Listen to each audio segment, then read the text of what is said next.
Yo, what's going on YouTube? It's your boy, Wish You Luck, back at it again with another YouTube video. I'm actually doing this video live while I'm live on Twitch. All of Twitch chat watching me do this. They wanted me to talk about this week at Bungie coming into next season, because this week at Bungie apparently talked about the next season, which starts in about 2 weeks. And it's supposed to be the whole Trials of Osiris season, or Trials of whatever, Trials period. And Bungie went over some balance changes that were coming to the game. So just to start it off, I don't give a flying hoot about Izanagi's Burden. I know a lot of people hate the idea of Izanagi's Burden being banned or nerfed. I don't play PvE, so this has no emotional effect on me. Sniper rifles, it's interesting to see that adaptive snipers are getting their damage reduced to 295, and that rapid sniper, I love this change. I hate getting, there's nothing I hate worse than getting spammed by a Twilight Oath in the body, so this is dope. Grenade launchers, aggressive frame grenade launchers are now rapid frame grenade launchers. Rapid frame grenade launchers have had their damage reduced to account for their rate of fire, but now have increased reserves. So I feel like nothing significant changes there for PvP. Lord of Wolves, everyone thought that like I was gonna fucking cry about the Lord of Wolves nerf, because people are brainwashed into thinking that I'm only good because of Lord of Wolves, even though I was good before Lord of Wolves and I'm gonna be good after Lord of Wolves. The reason why I use Lord of Wolves so much on my recos is because it's an exotic shotgun I can pull out of my collections on account recovs. It's very good, so I don't have to have a good shotgun on the recovs account to necessarily, wow, this is loud. I don't have to have a good shotgun on the recovs account to be able to compete, you know what I mean? So Lord of Wolves is really easy just because I could pull out of collections and have a great shotgun. So they changed it. The ease of use granted by changes to release the wolves made it very difficult to approach and made the margin of error extremely large. We've pushed the two states apart via accuracy to ensure that the default state is the norm rather than the exception.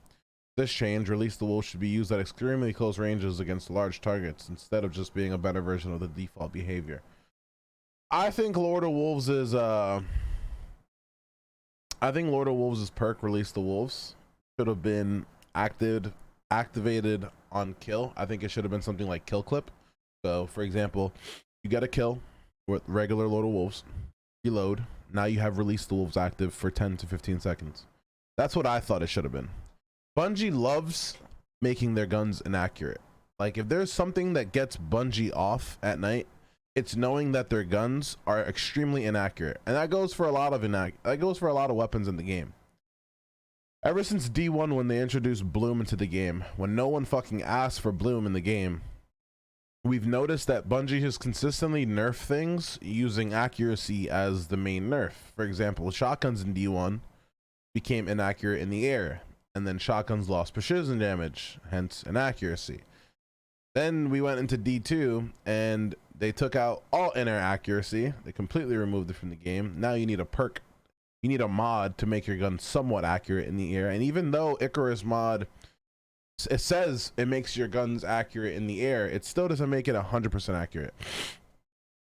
So what does Bungie do to Lord of Wolves instead of just fixing the perk? They make the release the wolves perk probably completely useless unless you're shooting at like a boss. But a lot of people forget that Lord of Wolves is very good. And I say this wholeheartedly. Lord of Wolves is very good without the perk. So this doesn't really change how good Lord of Wolves is. Instead, it just kind of makes it a little bit less forgiving. It's still going to be extremely effective. In my opinion, it's still going to be better than Mindbenders, because the main issue of Mindbenders is that you can shoot someone for 6 point blank, you can shoot someone for 80 point blank, you can shoot someone for 150 point blank. The damage ratios are completely fucked. Now I know that they are blanket patching shotguns, right? I know that they are making that they're fixing shotguns so that the aim assist on weapons or the magnetism on PC no longer tries to draw to the head. So that is an issue apparently in consistency. what I got out of this, even though this is extremely vague, you can go ahead and read it right now. What I got out of this is that a lot of the time right now when you ADS and shoot your mind benders in the game right now, the bullets are pulling towards the head, which is what's making the gun inconsistent. That's one of the most notable things that I can say when I use a mind benders is that I'll pull my gun right on their body and the bullets will go fucking everywhere. So they're saying that they are making the target acquisition for non-slug shotguns, so like mind benders, to no longer account for precision locations. So previously, target acquisition could actually cause the player's spread to deviate from the intended aim vector, causing most of the spread to miss. So this means previously when you aimed at the body and you pulled the trigger, the bullets would try to go to the head. Dude, it's literally like, this game is so casual. They are admitting right now that they are trying to make it easier to headshot. If you read this correctly, they're admitting right now that guns are intentionally helping people get headshots. But you know, let's just look past that. And they say the cone angle is now adjusted on a per sub archetype basis and is no longer adjusted by the range stat. So what a lot of people took this to mean is that range is going to be useless and that you should be trying to grind for like reload speed or handling, probably handling. Even if you have quick draw on the gun, you want handling. I'm not sure. We're obviously going to have to test all of this shit out when it comes out. Let's see, the last word got absolutely D1'd. I don't know if you guys remember the D1 last word in year 3. It was extremely useless. People like Real Crafty, who made a fucking living off that gun and a sniper, were pissed because last word snipe in D1 year 3 was probably one of the worst things you could fucking use. But this is what they changed on the last word. When reintroduced in Season of the Forge, the last word became quite dominant due to its extremely forgiving maximum time to kill. This is talking about how last word currently 4-tap body shots. So you can aim for the head, last word, or you can aim for the body and kill with the same exact speed of a heavy machine gun in Destiny 2. I'm going to say that again. A last word shooting 4 times in the body on a Guardian is the same TTK as a heavy machine gun in your heavy slot. Currently, they're adjusting how that works. We're adjusting the way the weapon works to focus it back as a hip fire based weapon while also improving that side of the experience for both controller and mouse and keyboard inputs. So this is saying that they're gonna try to take people away from ADSing the last word and make it strictly like a gunslinger hip fire gun.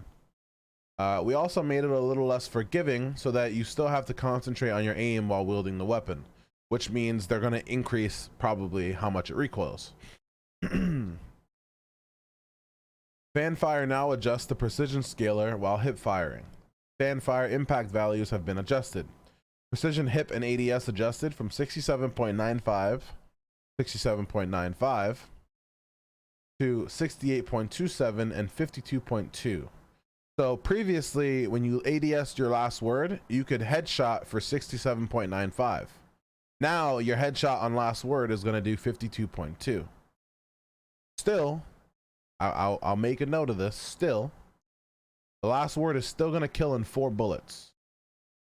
Even though it's 52.2, it's just going to have way more, like, now damage drop off is going to be a little harsher because when that damage drop off kicks in, you don't have the cushion of 18 hit points down to 50. You don't have that cushion for your range drop off. Now you have a 2 meter or, you know, a 2-point drop off. Non-precision hip ADS adjusted from 50. So last word currently hip fires for 50-50, and last word is going to be going to 38-38. So this is huge. This is huge because no one hip fires to the head, right? Hip fires to the head are fucking absurd. So this number, you'll never see this number ever in your life. If you can get good at hip firing last word to the head, you might be the greatest player to ever play the game in your life. The reason why everyone's moaning about last word is because of this right here. So the non-precision hip fire in ADS used to be 50-50, which was the most frustrating thing because people could just hose you the fuck down from the hip regardless of where they hit you. Now if they hip fire, it's going to require, I believe, 6 bullets. 5 40 0 4 5 it's going to require 5 bullets. 5 bullets. If they have low resilience, high resilience, it'll require 6 bullets. So it's going from 4 to 6, which is significant. It significantly increases the TTK. Aiming down sight no longer provides additional effective range. This is huge. This is huge because now Last Word is not going to have that ridiculous range that makes it so good. And then a reduced stability for mouse and keyboard. Not for controller. Not for controller. People were freaking out about this, about how this is this nerf is shitting on controllers. People don't know how to read. Reduced stability for mouse and keyboard input. So the Last Word's still gonna have stability. It reduced the effective range. This is big. Reduced range, and then they reduced the fan fire or the non-precision damage. This is huge. Basically, what people are worried about with the Last Word is that the gun is just gonna suffer from so much fucking drop off that you're never ever gonna even see these numbers, or these numbers rather. 6852 and 3838. Almost always you're gonna be seeing some fucking lower number than this. I agree. I think Last Word was way too nerfed, but we'll see. We talked about shotguns, fusion rifles. Let's see. What did they do to a rental? Similar to the issue noted above with shotguns, fusion rifles have suffered from target acquisition related oddities that we've since fixed. Most of the changes here are adjustments focusing on the high impact sub archetype. So the rental archetype. Rental, Wizened Rebuke, I believe, those. Backup Plan was an exotic perk in the original Destiny release. Plan C. If you guys don't know the Plan C exotic, it came from Plan C in D1. It was placed on legendary fusion rifles in D2 due to them being heavy ammo weapons at the time rather than the special ammo weapons they currently are. When weapons were shuffled around and Forsaken, the perk came along with them, and we've decided to adjust it alongside the archetype itself to have it fall back in line with other legendary perks. Target acquisition for fusion rifles have been adjusted to no longer account for precision locations. So theoretically, fusion rifles are going to be slightly more accurate, is what I read here. Previously, target acquisition could actually cause the player's volley to deviate from the intended aim vector, causing most of the volley to miss, because some of the projectiles were trying to hit the head of the Guardian. Damage fall off for this weapon archetype can now floor at 0.5, previously at 0.75. So I believe this is this is what Cool Guy broke down in his video, where base damage for the rental archetype was like 36 from any range. You could hit 36.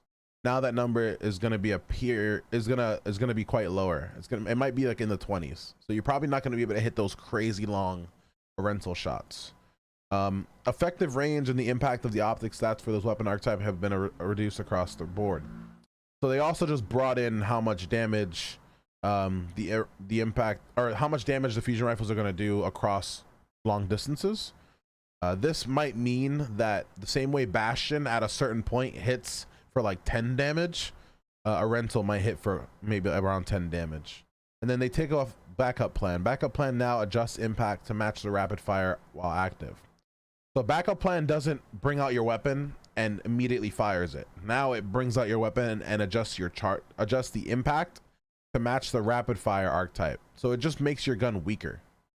Charge time is now set to match the rapid fire sub archetype 0.85 while active. So Backup Plan isn't that good of a perk anymore.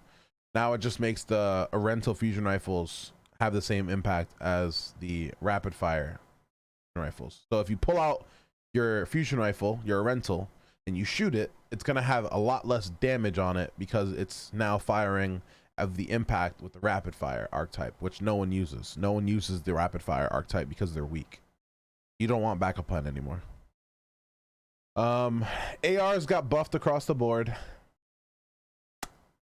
1727, previously 1725. Adaptive frames 1525, previously 1322. Rapid fire 1320, 25 or 12.5, 18.75. I don't think ARs are going to become meta. Frostbolt, just me and Frostbolt had to talk about this, and we both think that it's just going to make them a little bit more forgiving for bad players. This is just like a bad player patch. This is for people who are potatoes and use ARs and shit. And that's it. That's the patch. they haven't spoken about everything coming out in the patch. I think one of the community managers did say that the ability portion of the nerfs and buffs is going to be revealed later on. So when that comes out, I'll make a video for you guys on that, explaining it all. Hope you guys enjoyed this long ass video. It's been 15 minutes. I'm not going to talk your ears off anymore. Thank you for watching. Much love. Peace.